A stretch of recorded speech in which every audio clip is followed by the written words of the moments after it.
침묵이 말보다 강할 때가 있습니다. 당신은 지금까지 얼마나 많은 말을 했습니까? 그리고 그 말들 중에서 진짜 필요했던 말은 몇 개나 됐습니까? 오늘 제가 들려드릴 이야기는 한 여성이 70년 만에 깨달은 진실입니다. 말이 아니라 침묵이 사람을 살렸다는 것. 설득이 아니라 기다림이 관계를 지켰다는 것. 그녀는 평생 말을 많이 했습니다. 충고했습니다. 설득했습니다. 가르쳤습니다. 그런데 아무도 듣지 않았습니다. 그리고 70세가 되어서 그녀는 입을 다물었습니다. 말을 멈췄습니다. 그랬더니 기적이 일어났습니다. 사람들이 돌아왔습니다. 어떻게? 오늘 저는 당신에게 들려드리겠습니다. 침묵의 힘에 대해서, 기다림의 지혜에 대해서. 이것은 한 어머니의 깨달음입니다. 그리고 어쩌면 당신의 이야기일 수도 있습니다.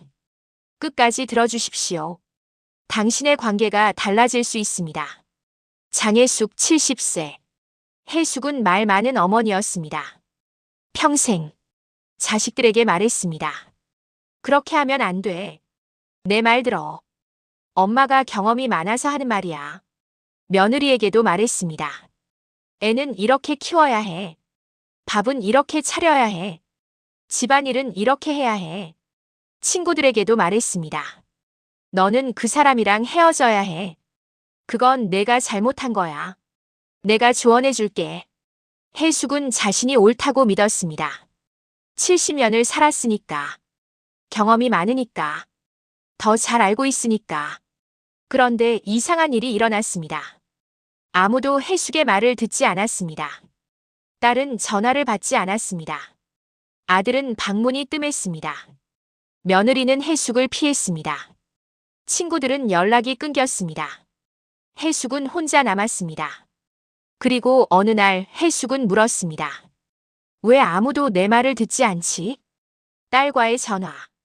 어느 날 딸 민지에게서 전화가 왔습니다. 오랜만이었습니다. 엄마. 응, 민지야. 왜 이렇게 전화를 안 해? 바빠서요. 바쁘긴. 엄마한테 전화할 시간도 없어. 침묵. 민지야, 엄마가 저번에 말한 거 생각해봤어. 그 직장 그만두는 거. 엄마, 그 얘기 또 하시려고요? 그래. 엄마 생각에는 그 직장 너한테 안 맞아. 상사가 너를 힘들게 하잖아. 그만두고 다른 데 알아봐. 엄마, 제가 결정할게요. 아니, 엄마가 세상 살아본 사람이니까 하는 말이야. 넌 아직 젊어서 몰라. 엄마, 저 바빠요. 끊을게요. 뚝. 전화가 끊겼습니다. 혜숙은 허공에 전화기를 들고 있었습니다. 왜 내 말을 안 들을까? 내가 딸을 위해서 하는 말인데. 그런데 이상했습니다. 딸은 혜숙의 조언을 잔소리로 들었습니다. 며느리와의 갈등. 주말 아들 가족이 집에 왔습니다. 오랜만이었습니다. 혜숙은 기뻤습니다. 밥을 차렸습니다. 손주를 안았습니다. 그런데 며느리 수진이 손주를 안아가며 말했습니다. 어머니, 우유는 아직 안 먹여야 해요. 왜? 우유는 몸에 좋잖아. 아직 어려서 소화가 안 돼요. 아니야. 우유는 일찍 먹일수록 좋아. 나도 너희 남편 어릴 때 먹였어. 수진은 입을 다물었습니다. 저녁 식사 후 혜숙은 수진에게 말했습니다. 수진아, 애 키우느라 힘들지? 엄마가 도와줄까? 애는 이렇게 재워야 하고 밥은 이렇게 먹여야 해. 수진은 웃으며 말했습니다. 괜찮아요, 어머니. 제가 할 수 있어요. 아니야. 너는 아직 초보 엄마잖아. 엄마가 경험이 많으니까 조언해 주는 거야. 수진의 얼굴이 굳었습니다. 어머니, 저는 제 방식대로 키우고 싶어요. 방식. 아이 키우는데 무슨 방식이 따로 있어? 예전부터 내려오는 방법이 있는 거지. 수진은 더 이상 대답하지 않았습니다. 그리고 다음 주말 아들 가족은 오지 않았습니다. 혜숙이 전화했습니다. 이번 주말에 올 거지? 엄마, 이번엔 못 갈 것 같아요. 왜? 바빠서요. 또 바쁘다는 핑계였습니다. 혜숙은 알았습니다. 수진이 오기 싫어한다는 것을. 왜? 내가 뭘 잘못했지? 노인정에서 만난 할머니. 해숙은 외로웠습니다. 자식들은 오지 않았습니다. 친구들도 연락이 끊겼습니다. 어느 날 해숙은 동네 노인정에 갔습니다. 거기서 한 할머니를 만났습니다. 이름은 김순덕. 75세. 순덕은 조용한 사람이었습니다. 말이 적었습니다. 그런데 사람들이 순덕 주위에 많이 모였습니다. 해숙은 이상했습니다. 왜 저 사람 주변에는 사람이 많지? 점심시간 해숙은 순덕 옆에 앉았습니다. 할머니, 자식들 자주 와요? 응. 일주일에 한 번씩. 부럽네요.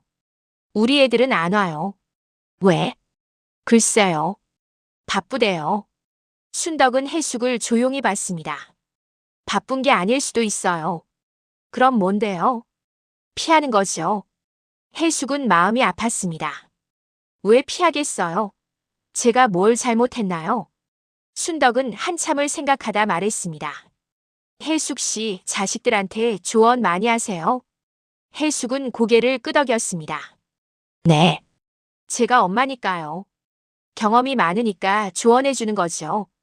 순덕은 웃었습니다. 그게 문제일 수 있어요. 네.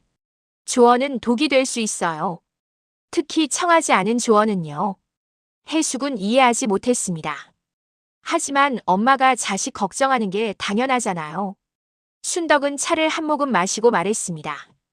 걱정하는 것과 말하는 것은 달라요. 순덕의 이야기. 순덕이 자신의 이야기를 꺼냈습니다. 나도 예전에는 해숙 씨처럼 말이 많았어요. 자식들한테 이래라 저래라 했죠. 내가 더 잘 알고 내가 옳다고 생각했으니까요. 그랬더니요. 자식들이 멀어졌어요. 전화도 안 받고 집에도 안 오고. 나는 상처받았죠. 내가 너희 위해서 하는 말인데 왜 안 들어? 그렇게 생각했어요. 해숙은 고개를 끄덕였습니다. 자신의 이야기 같았습니다. 그러다가 어느 날 딸이 저한테 편지를 보냈어요. 편지요? 응. 그 편지에 이렇게 쓰여 있었어요. 엄마, 저는 엄마의 조언이 필요한 게 아니에요. 엄마가 옆에 있어주는 게 필요해요. 말이 아니라 존재가요. 순덕의 눈에 눈물이 맺혔습니다. 그 편지를 읽고 나서 저는 깨달았어요. 내가 자식들을 사랑한다고 하면서 정작 자식들이 원하는 건 주지 않았구나. 나는 조언을 줬지만 자식들은 공감을 원했어요. 그래서요. 그날부터 저는 입을 다물었어요. 자식들이 물어보지 않으면 대답하지 않기로 했어요. 해숙은 놀랐습니다. 그럼 아무 말도 안 하셨어요? 네. 처음에는 힘들었어요. 말하고 싶은 게 너무 많았으니까요. 그런데 참았어요. 그랬더니 어떻게 됐어요? 순덕은 웃었습니다. 자식들이 돌아왔어요. 침묵의 실험. 해숙은 집에 돌아와 생각했습니다. 순덕의 말이 계속 맴돌았습니다.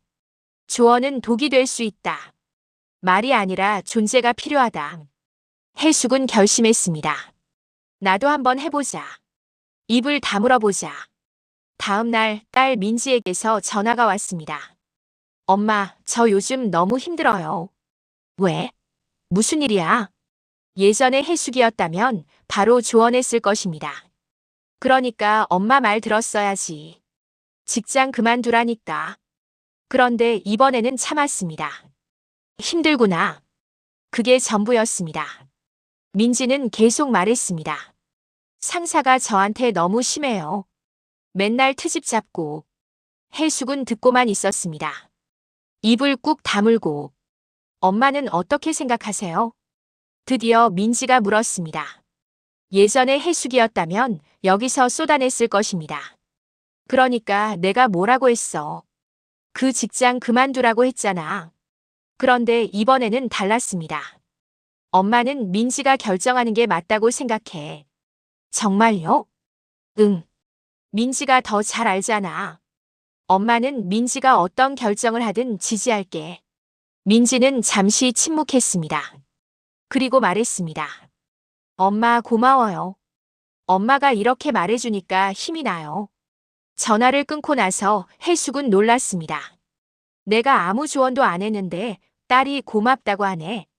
며느리와의 변화. 일주일 후 아들 가족이 집에 왔습니다. 해숙은 긴장했습니다.